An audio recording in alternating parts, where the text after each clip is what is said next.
Hello guys welcome back to another video. അപ്പോൾ ഇന്ന് നല്ലൊരു ദിവസമായിരുന്നു.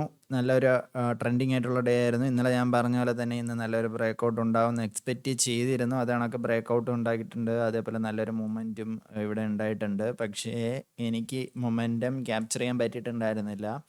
മാർക്കറ്റ് സൈക്കോളജി വളരെ നന്നായിട്ട് തന്നെ ഇതിൽ പ്രയോഗിച്ചിട്ടുണ്ട്. കാരണം മോസ്റ്റ് ഓഫ് ദ റീറ്റെയിൽ യൂസേഴ്സിൻ്റെ സൈക്കോളജി എന്ന് പറഞ്ഞാൽ കഴിഞ്ഞ ആഴ്ച ഫുള്ള് എന്തായിരുന്നു ഒരു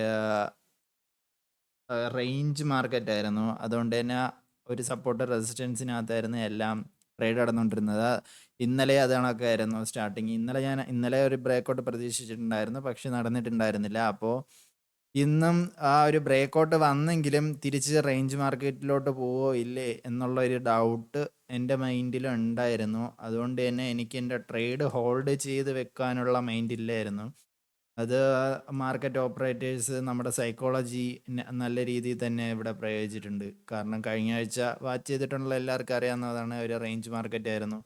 ഓവറോൾ ചെറിയൊരു ബുള്ളിഷ് ആയിരുന്നെങ്കിലും എല്ലാം ഒരു റേഞ്ചിനകത്ത് നടന്നിരുന്ന ട്രേഡിങ് കാര്യങ്ങളൊക്കെ ആയിരുന്നു. ആർക്കും അധികം അങ്ങനെ പ്രോഫിറ്റ് ഒന്നും ഉണ്ടാക്കാൻ പറ്റാത്തൊരു മാർക്കറ്റ് ആയിരുന്നു. പക്ഷേ ഈ ഒരാഴ്ച ആയപ്പോഴത്തേനും അതേപോലത്തെ ഒരു സൈക്കോളജി നമ്മുടെ മൈൻഡിൽ നമ്മൾ പോലും അറിയാണ്ട് ഇംപ്ലിമെൻറ്റ് ചെയ്തിട്ടുണ്ടായിരുന്നു. അങ്ങനെയായിരുന്നു എനിക്കിന്ന് മാക്സിമം പ്രോഫിറ്റ് ഉണ്ടാക്കാൻ പറ്റുമായിരുന്ന ഒരു മാർക്കറ്റായിരുന്നു. പക്ഷേ നടന്നിരുന്നില്ല.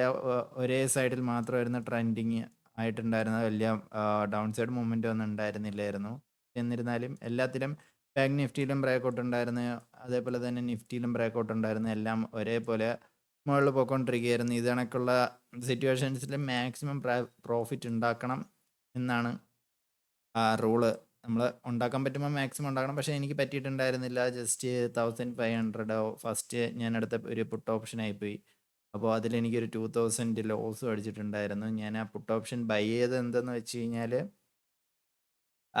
ഈവൻ ദോ എൻ്റെ മൈൻഡ് ഇന്നലത്തെ പോലെ ഇന്ന് ഒരു ബ്രേക്കൗട്ട് എക്സ്പെക്റ്റ് ചെയ്തിരുന്നെങ്കിലും ഒരു റേഞ്ച് മാർക്കറ്റ് ആകും എന്ന് കരുതിയിട്ടായിരുന്നു ഞാൻ ആ ഒരു പുട്ട് ഓപ്ഷൻ ബൈ ചെയ്തിട്ടുണ്ടായിരുന്നത്. ഈ ഒരു റേഞ്ചിൽ നിന്ന് തിരിച്ച് ഒരു റേഞ്ച് മാർക്കറ്റായിട്ട് ഇന്നും കണ്ടിന്യൂ ചെയ്യുമെന്ന് വിചാരിച്ചു. പക്ഷേ നല്ലൊരു ബുള്ളിഷ് മൂവ്മെൻറ്റ് കണ്ട ഉടനെ ഞാൻ ട്രേഡ് മാറ്റി.